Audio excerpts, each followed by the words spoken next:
I've been joined by a Muslim scholar who is coming all the way from the northwest region of Cameroon, Mr. Abdul Karim Ali. Good evening to you. Thank you so much for. Yeah, well, we're used to bullets nowadays, and our brothers and sisters die by the day. It's no more news when you don't see your neighbor because they are either exiled or dead somewhere or in jail. So it's a pretty bad atmosphere. And how is the northwest region of the country with the political event, the upcoming political event at hand? I'm talking about the presidential election. How are ELECAM officials and political parties mobilizing in the northwest region of the country? All right, I'll say this about minors mobilization. Who want to mobilize in such an environment? The thing is, we talk about freedom of speech, but in a country where the voice of the people don't count in the governance of the country, then you can annul totally what you call freedom of speech. And without all these considerations, you cannot talk about elections. We have, according to the report Barrister Bala gave during his award at South Africa, we have more than 50,000 today as refugees. We have 200,000 internally displaced by the day. It's a very stubborn country, and we don't learn. When you take stock of what has been happening in the world, you realize that war has never solved any problems. The Americans, they thought they were going to crush terrorism with their grand scheme of war.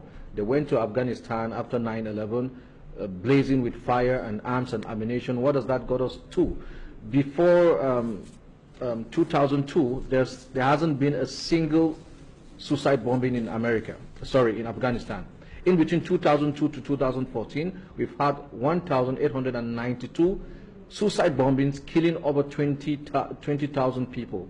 America spent $4.4 trillion in this war. And what has this brought? What has this brought? Nothing. We have the case of Pakistan, Nigeria, Yemen, Syria, and even Cameroon in the far north. War does not solve terrorism, and it's not going to solve in this case. I just gave some figures that Barrister Bala gave with regards to the southern Cameroonians. It keeps growing. The more you kill, the more you radicalize. When we started, we were hearing of one self-defense group. Today, when you go on social media, you have thousands of them displaying at different levels uncontrollable. This is what bullets from barrels of guns bring. So it goes without saying that the political atmosphere, if you want to call it the political atmosphere, it's fine, but I say the war zone. There's no politics going on Meaning that it will certainly be a very hostile environment. No, it is a very hostile environment. It is. It is for everyone. Especially those who hail from the northwest and the southwest regions taking part in the election. I think it's a very bad call for them. It is. It's a hostile environment for children, for infants. Yesterday, a young girl of 24 was shot. It's hostile for everyone, and for the politicians, it's even very dangerous because, in all honesty, what politics are we talking now?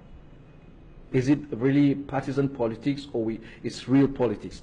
Absolutely, it's partisan politics, because the constitution of this country, the administration of this country, the education of this country, the mindset of the individuals that are at the helm of decision making has been tailored not to serve the people, but to serve a dirty, stinky constitution. Talking about the kind of politics that is practiced in Cameroon, we obviously will be talking about the 20 opposition party leaders that have taken many by surprise, announcing their total support for the CPDM candidate Paul Biya.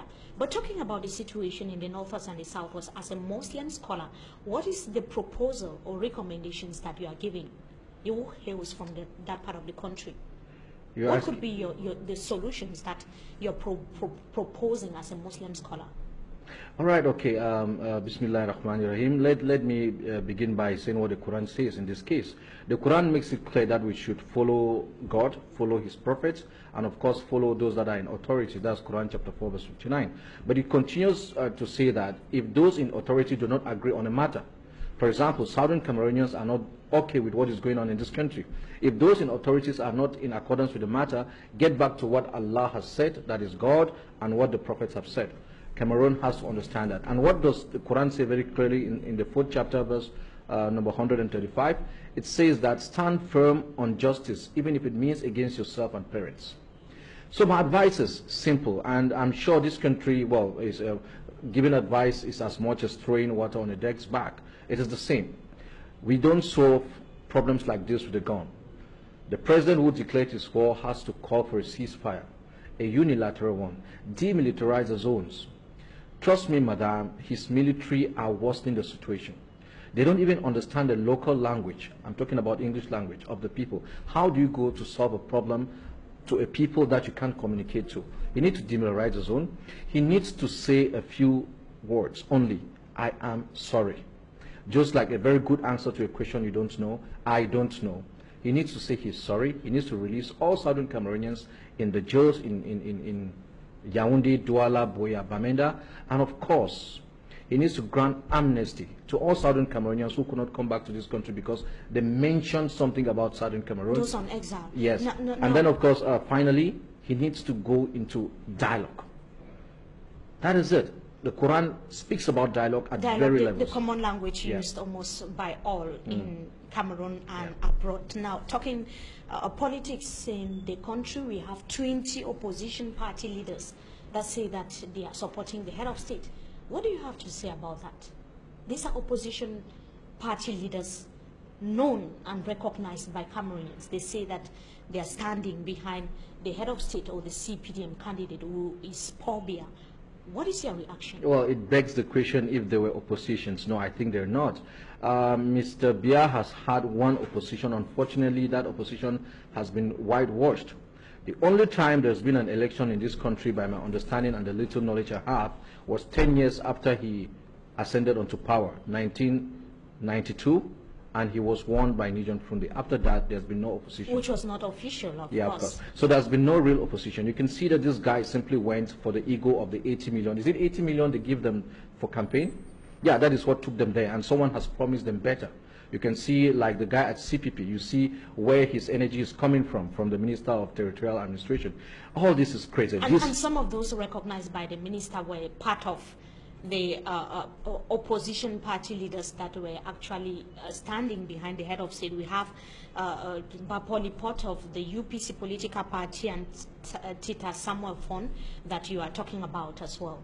Yeah, please permit me a link. I hope you saw that I am not only a scholar of the Quran but that of the Bible. I'll link the answer to my question, to this question you asked me, with something Jesus Christ said in the Bible. And I'm asking all Christians, I urge all of you with strong terms to read Matthew chapter 23 verse 1 to 12, and especially the woe statement Jesus Christ gave from verse 23 of Matthew 23 to 39.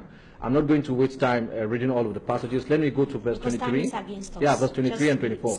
Yeah, Jesus Christ says, woe be unto the Pharisees and the scribes. The Pharisees are supposed to be like your magistrates and your parliamentarians and senators. The scribes are the teachers of the law, the lawyers. Christ says, woe be on CAMEROON, that the plan and God is the best of planner. God has exposed them to me. This is what I can say. Thank you so much, Mr. Abdul Karim Ali, for joining us tonight on Talking Point. We hope to have you some other time again. Thank you very much for having me. Thank you so much for your time. To our viewers, it was equally a pleasure having with us in this edition of the Primetime Newscast on Equinox Television. Well, thank you so much for joining us.